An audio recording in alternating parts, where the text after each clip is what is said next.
Grandpa wanted me to have the farm outright, free and clear. He told me himself, near the end. I know it's hard to hear, Simon, but it's what he wanted.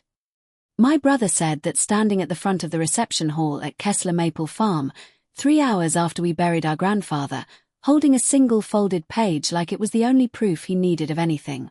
My mother stood beside him, her hand on his shoulder, nodding along in the particular way she'd been nodding along with my brother's version of events for as long as I could remember. I looked at the page in his hand. I had watched my grandfather sign his name on every jug of syrup that ever left that sugar house for over 50 years. A broad, confident W that always dipped low before it rose back up, the signature of a man who spent his whole life outdoors and never once needed to write small. The signature at the bottom of that page didn't dip. It just sat there, flat and careful, like somebody had traced it slowly enough to get the shape right and missed the motion underneath it entirely. I didn't say anything in that moment, standing in a room full of relatives still in their funeral clothes, plates of food going cold on the folding tables. I have spent my entire life being the quiet one in this family, and grief, I've learned, is not the moment to stop being quiet. It's the moment to start paying closer attention than you ever have. 40 minutes later, in that same reception hall, in front of nearly everyone who had ever bought a jug of syrup from this farm or watched my grandfather run the county fair booth every August for half a century, an attorney my grandfather had trusted for 30 years would press play on a recording he'd made 11 months earlier. And the voice that filled that room would end my brother's claim to the farm, my mother's silence, and a story this family had started building the moment my grandfather got sick, about a dying old man who couldn't possibly know what he actually wanted anymore. My name is Simon Kessler. I'm 34 years old, and I've run the day-to-day operations of my family's maple farm since I was 24, which means I've spent a decade learning that the truest measure of a season isn't what people tell you it was, it's what actually came out of the trees. If you've ever watched someone try to rewrite what a dying person truly wanted, once they could no longer speak up for themselves, stay with me to the end, because my grandfather made sure, months before any of us understood why, that his own voice would be the last word in this family, not somebody else's version of it. Tell me in the comments where you're watching from tonight. I read every single one. And if you're the kind of person who stays until a story's finished, subscribe now, because what my grandfather recorded took 11 months and one very patient attorney to put in place, and it's going to take me the next hour to tell you WHYTO understand what happened in that reception hall. You need to understand a sugar house that's been boiling sap every March since 1969. A family business that ran on trust for longer than either of my parents had been alive, and a set of loyalties that had been quietly settled long before I was old enough to argue about them. Birchfield, Vermont, sits in a valley about an hour from the interstate, the kind of town where the general store still keeps a chalkboard tally of whose sugaring season started first each spring, and where Kessler Maple Farm has had a booth at the county fair every single August since before most of the fairgoers' own parents were born.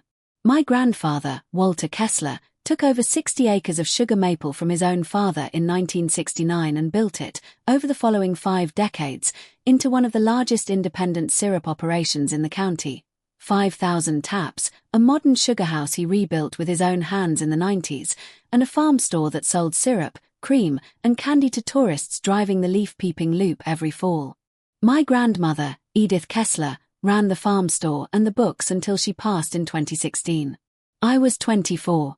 My grandfather closed the store for exactly the week of her funeral and then reopened it, because he told me once that sap doesn't wait politely for anybody's grief, and neither did the customers who'd been coming to that farm store for 30 years expecting it to be open. Walter had one son. My father, Grant, who worked the farm alongside him his whole life until a car accident took him 5 years ago, on a February night on an icy stretch of Route 14 that none of us have ever fully stopped replaying in our heads. My mother, Karen, remarried 2 years later to a man named Phil who lives 40 minutes away, and while she never left Birchfield entirely, something in her seemed to settle into a kind of permanent distance after my father died, a step back from the farm that none of us named out loud but all of us felt. I was born in 1992.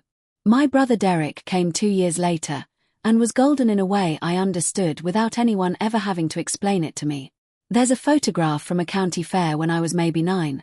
Derek had knocked over an entire display of maple candy reaching for a sample he'd already been given once. My mother's exact words, and I remember them precisely because some version of them followed me my entire childhood, were, "Simon, you were standing right there, why didn't you catch it?" I was restocking syrup jugs 8 feet away. Nobody had assigned me to watch the candy display. I said I was sorry anyway, because that is what you learn to do at 9 years old when the story's already been written and you're only being told which part you play in it. By the time I was 13, I understood the shape of it completely. Derek was the one whose report cards got taped to the refrigerator, whose eventual failures, and there would be several, always arrived pre-forgiven, wrapped in some story about how a boy with big ideas doesn't belong stuck on a small farm his whole life. I was the reliable one, which in my family was never a compliment. It was a job description. Reliable meant nobody had to manage you. Reliable meant whatever attention was left over after Derek's ambitions were funded, you understood, without being told twice, that it wasn't coming your way.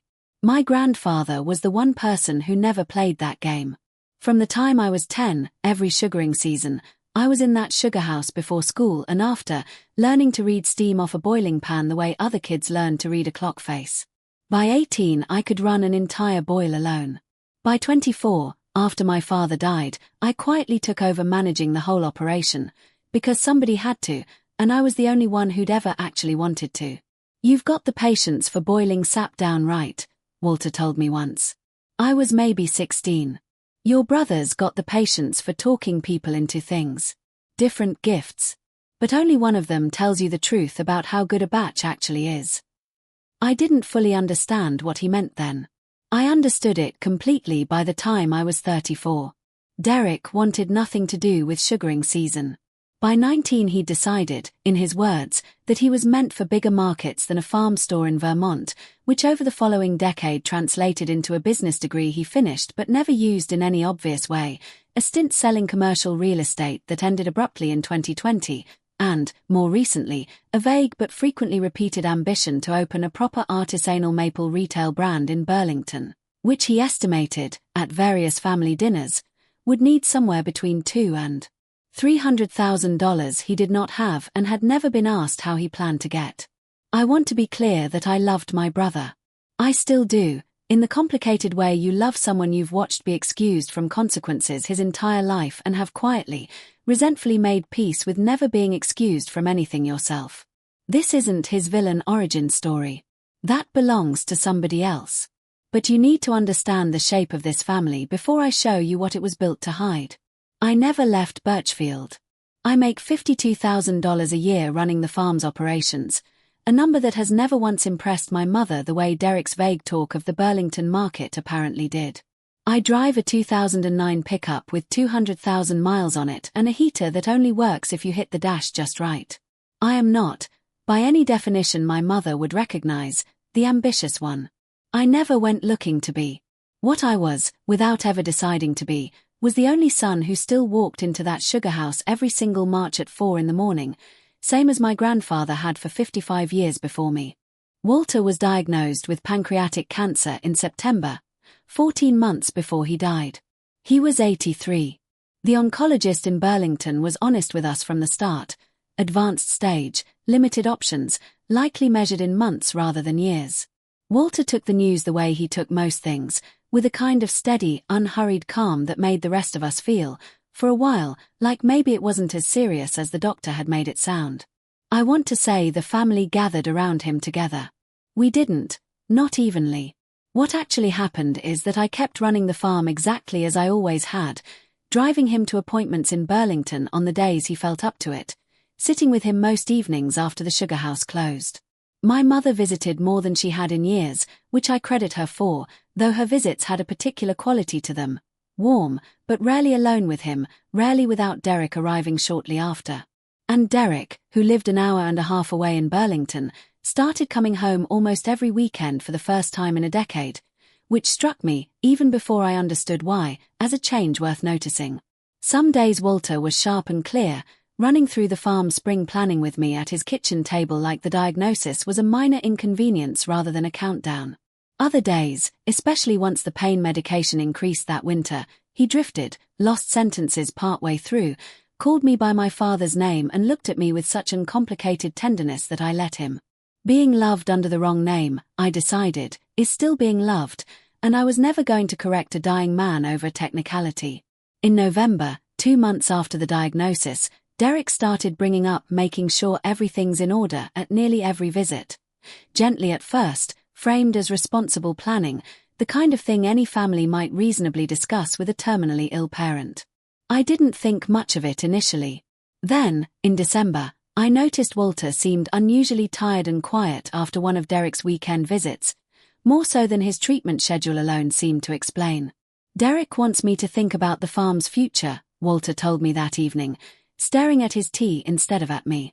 Keeps bringing up how much a developer could pay for land like this, how it'd set everybody up.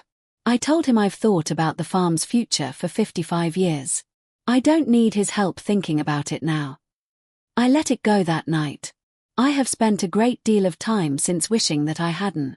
What I didn't know that winter, what nobody knew except I would eventually learn, one very careful attorney and one hospice nurse who'd started watching more closely than any of us realized, was that my grandfather, sensing exactly where this was heading, had begun a series of quiet conversations of his own. Conversations that had nothing to do with letting the farm go and everything to do with making sure nobody could take it after he no longer had the strength to argue the thing that finally made me understand how serious this had become happened in March, for months before Walter died, during a hospital stay for a bowel obstruction that kept him admitted for 11 days. I'd been in Burlington that week for a farm equipment supplier meeting and stopped by the hospital on my way home, later in the evening than my usual visit. Walter was asleep, heavily medicated, his breathing slow and even. On the rolling table beside his bed sat a folder I didn't recognize, and beside it, a business card for a notary service I'd never heard of, paper-clipped to a sign-in sheet from earlier that day. I asked the night nurse, gently, who'd been in to see him that afternoon. His grandson, she said, checking her log. And a gentleman who came with him, a notary, I believe, for some paperwork. Your grandfather seemed quite tired afterward. He was on a fairly heavy dose that day, given the obstruction pain. I called Derek that same night. He answered on the second ring, his voice a little too bright for 9 at night. Oh, that, he said, when I asked. Just some routine estate paperwork, updating some beneficiary stuff.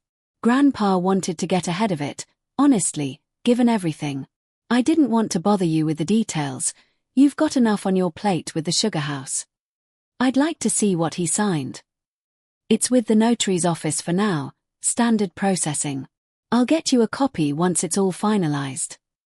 I never got that copy. I asked twice more over the following month, and each time Derek had a reason it wasn't quite ready yet. In April, I mentioned the hospital visit to Odalise Ferran, the hospice nurse who'd started coming to the house twice a week once Walter transitioned to home hospice care that spring. She went quiet for a moment, the particular quiet of someone deciding how much to say. I wasn't there for that specific visit, she told me carefully, but I want to tell you something I have noticed, because I think it matters. Your grandfather has good days and difficult days, same as any hospice patient at this stage. On his difficult days, heavier medication, more confusion, less clarity. I have noticed your brother's visits tend to run longer and tend to involve paperwork. On his clearer days, your brother's visits are shorter, more social. I am not in a position to tell you what that means. I am only in a position to tell you that I've noticed it, and that it concerned me enough that I've started documenting my own observations in his chart, dated, in case it's ever relevant. I sat with that for a long time.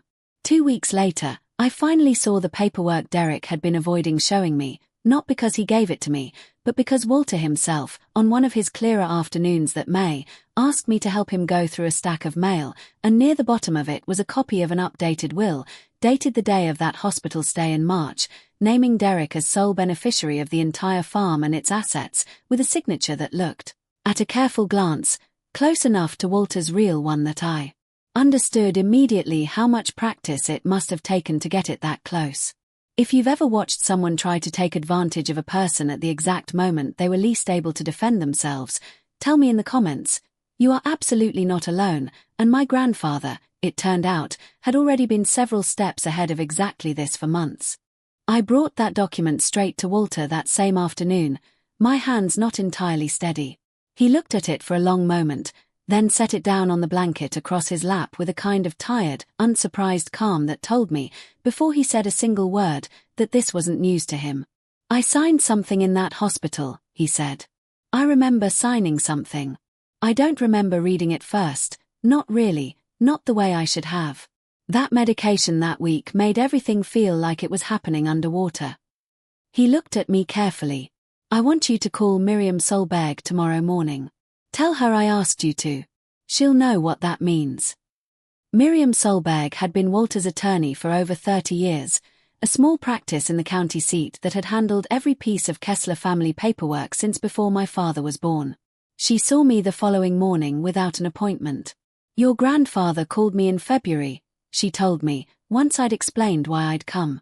"Right after your brother first started raising the subject of the farm's future with him. He was very clear with me at the time, clear-headed, deliberate, entirely himself. He told me he suspected Derek might try something eventually, given how the conversations were going, and he wanted to make sure his actual wishes couldn't be erased by whatever came later." She pulled a thick folder from a locked cabinet behind her desk. "We recorded a formal video testimony that same week, here in this office, with a witness present and the whole session notarized properly, start to finish. He was explicit that it should be held here, sealed, to be opened under one of two conditions. If he asked for it himself, or if any competing document ever surfaced claiming to represent his final wishes." She looked at me steadily. "A competing document has now surfaced. I'd say that condition has been met." I told her about the hospital stay, the notary, the medication, Odalise Ferran's documented observations. Miriam listened without interrupting, taking careful notes. "The document your brother produced is dated during a period your grandfather was, by his own admission and by his hospice nurse's contemporaneous chart notes, significantly impaired by pain medication," she said. "That alone raises serious questions about capacity and undue influence. Combined with a recorded testimony made weeks earlier, while he was demonstrably clear-headed, stating explicitly what he wanted and explicitly anticipating exactly this scenario. I don't think this is a close call, Simon. But I want to build this properly, not just react to it. Give me some time. And I want you to know, before we go any further, exactly what's on that recording, because your grandfather asked me to make sure you heard it before anyone else did, whenever this day came." Miriam played it for me in her office that same afternoon, a video file on her laptop screen, Walter sitting at this same desk 11 months earlier, steady and entirely himself in a way that made my chest ache to watch. "My name is Walter Kessler. Today is February the 14th. I am recording this with my attorney, Miriam Solberg, present, because my grandson Derek has begun asking me questions about the farm's future in a way that feels less like concern and more like preparation. I have run a business for 55 years. I know the difference between somebody helping me plan and somebody positioning themselves to benefit from whatever happens to me. I intend this recording to settle, permanently and in my own voice, exactly what I want, so that no later piece of paper, obtained under whatever circumstances, can be mistaken for my actual wishes." He went through the farm's ownership plainly, without hesitation. The 60 acres, the sugar house, the equipment, the farm store, all of it, in full, to me, because Simon has run this operation with his own hands for a decade, and because a business like this belongs to the person who actually keeps it alive, not simply to whichever grandchild asks for it loudest as I get sicker. He left a specific, modest bequest to Derek, $25,000, with real affection, because he is still my grandson and I still love him, whatever else he does with the years he has left to prove himself, and a smaller amount to my mother, framed with a gentleness that surprised me, given everything. Then his tone shifted, and he addressed, directly and by name, exactly the scenario he clearly feared. "If a different document ever surfaces after I'm gone, claiming to represent my wishes, dated at any point after today, I want it stated plainly here, on the record, witnessed and notarized. I did not intend it, whatever it says, unless it was prepared with Miriam directly and I discussed it with her personally, with full clarity, outside of any hospital stay or period of heavy medication. If my grandson Derek has already begun asking me to simplify things or get ahead of the paperwork, As he has this month, I want that noted here too, because I suspect, and I say this with real sadness rather than anger, that whatever comes may not reflect what I actually decided with a clear head." He paused for a long moment on the recording, and when he continued, his voice had softened. "Simon, if you're the one watching this, I want you to know I'm not doing this because I don't love your brother. I'm doing this because I've watched this family my whole life, and I know exactly which grandson shows up at 4 in the morning in March whether anybody's watching or not. That's not a small thing. That's the whole thing, actually. A business like this belongs to whoever's still willing to do the work nobody's applauding them for. I built this farm slow, over 55 years, and I'd like the last thing I decide about it to be built with the same care, so that it holds up long after I can't argue for it myself anymore." The recording ran another few minutes, Miriam confirming, on camera, the date, the witness present, and Walter's demonstrated clarity and capacity throughout the session, a formality I understood now had been entirely deliberate. I sat in that office a long time after the recording ended. Then I asked Miriam what came next. "Now," she said, "we make sure the whole family hears this at exactly the moment it will matter most, and not one moment before." Walter died in July, 11 months after his diagnosis, at home, with hospice care and, in his final days, with me and my mother both at his bedside. Though Derek's visits had grown noticeably shorter and less frequent once it became clear, I now understand, that Walter's clearer days had also grown rarer, and with them, the opportunities for further paperwork. In the 2 months before his death, working quietly with Miriam and, at her recommendation, a forensic accountant named Philip Renault, we documented what had actually happened during that period Derek had spent positioning himself. Philip's review of the farm's accounts found $141,000 withdrawn from Walter's personal savings between December and June, routed through a joint account Derek had opened using an earlier, more limited power of attorney Walter had granted him in good faith back when the diagnosis first came, intended only to help with medical bills and paperwork during treatment. 20,000 of it appears to have gone toward medical costs, which tracks with what the power of attorney was actually meant for, Philip told us.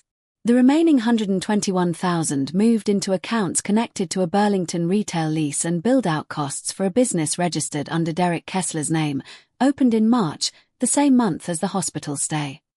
Denny Okoye, the notary who'd been brought to that hospital room, gave a statement once Miriam's investigator reached out to him, explaining, with visible discomfort once he understood the full context, that he'd been told simply that the family needed an updated document notarized for an elderly relative in treatment, and that he'd had no reason at the time to question whether the signer fully understood what he was signing, given how routine such hospital visits usually were in his line of work.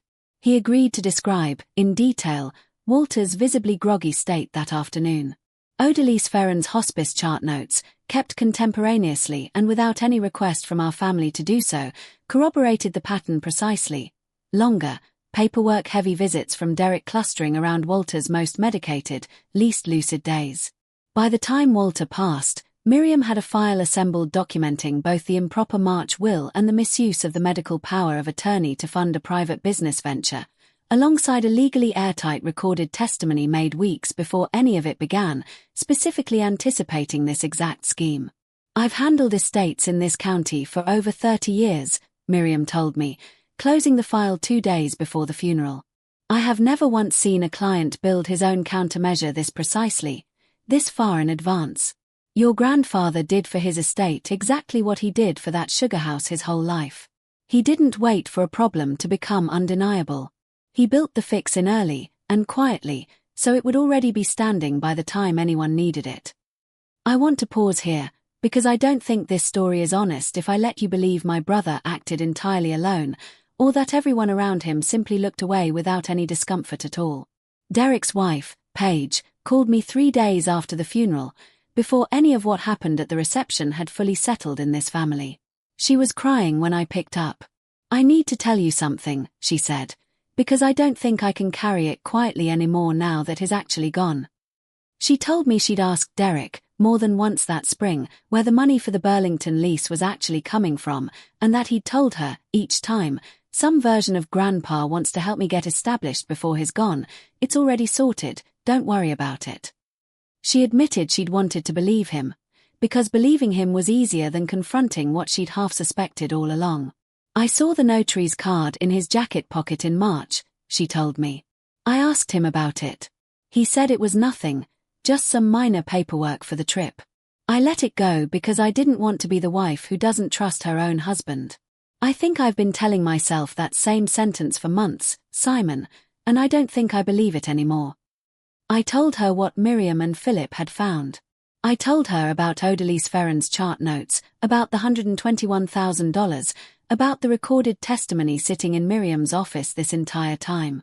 I listened to her sit with all of it on the other end of the line for a long time. 2 days later, without my asking her to, Paige called Miriam's office and gave a voluntary statement describing what she'd seen and what she'd chosen not to look at closely enough. It didn't undo what had already happened. But it was, I think, the first fully honest thing anyone close to my brother had done since this all began, and I've never once regretted that she found her way to that decision entirely on her own. Miriam called me the morning of the funeral, before the service began. Derek's attorney contacted my office yesterday, she said, indicating he intends to formally present the March document at the reading of the will next week, and I understand from a family friend that he may say something at today's reception as well, given how the family conversations have been going this past week. Simon, I think this needs to happen today, not next week, in front of everyone. Exactly the way your grandfather asked me to handle it if this scenario ever arose. I'll be at the reception. I'll bring what we need. I sat in the front pew of that little Birchfield church a few hours later, between my mother and an empty space where my father would have sat, and thought, more than anything else, about how much my grandfather had clearly understood about this family, and how carefully he'd prepared for exactly this outcome, months before any of us could have said it out loud. The reception happened at the farm itself, in the Sugar House's function room. The same space Walter had rented out for decades for weddings and reunions and, that day, for the gathering of nearly everyone who had ever known him. Derek stood up around 3 o'clock, glass in hand, and began what was clearly a prepared statement about honoring Grandpa's wishes for the farm's future. Working steadily toward an announcement I understood, from the careful, rehearsed cadence of it, was building toward the sale. Miriam stood from a folding chair near the back before he'd finished, laptop already open, and asked, with the calm, unhurried courtesy of a woman who had clearly done this exact thing before, for 2 minutes of everyone's attention. The recording played through a small speaker she'd connected to Walter's own laptop, the one that had sat unused on his kitchen table since March. My grandfather's voice, steady, unmistakable, entirely his own, filled the room where he had hosted half this town's biggest occasions for over 3 decades. My name is Walter Kessler. Today is February the 14th. I am recording this with my attorney, Miriam Solberg, present, because my grandson Derek has begun asking me questions about the farm's future in a way that feels less like concern and more like preparation. The room, which had been warm and full of quiet conversation, went utterly silent within the first 30 seconds. By the time his voice reached the part naming me, by name, as the one who'd earned this farm through a decade of 4 a.m. mornings nobody applauded, I watched my brother's face do something I had genuinely never seen it do in 32 years. It simply stopped performing. All at once, with nowhere left to arrange itself, it just stopped. Miriam didn't need officers or a warrant that afternoon, not for a will contest. But she did, quietly and separately, hand a folder to a county investigator the following week, one that Philip Renault's financial findings and Odalise Ferran's chart notes had already made airtight, and Derek was later charged with forgery in connection with the March document and improper use of a limited power of attorney, charges that are, as of this recording, still working their way through the county court. The March will was formally voided in probate within 6 weeks, and Walter's actual, recorded wishes were honored in full. My brother's criminal case is still pending. His attorney has indicated an intention to negotiate a plea, given how completely the timeline documents itself. My mother has not been charged, and I don't believe she orchestrated any of it, though I think she'll be sitting with her own quiet complicity in this for a long time, same as the rest of us are sitting with our own version of it. Paige and Derek separated that same month. She and I still talk sometimes, mostly about nothing in particular. The farm is mine now, exactly as Walter recorded it, 11 months before any of us understood why he'd been so deliberate that February afternoon. I still walk into that sugar house every March at 4 in the morning, same as I always have, same as he did for 55 years before me. Some mornings, boiling down the first run of the season, I think about how carefully he built that recording, the same patient way he built every good batch of syrup, slow, deliberate, checked and rechecked, so that it would hold up long after he wasn't there to argue for it himself. If you've ever been the one who kept showing up while everyone else was busy rewriting the story behind your back, tell me in the comments what your family called you instead of what you actually were. I read every single one. And if this story found you at the right moment tonight, share it with the person in your life who's still doing the showing up. They'll know exactly why.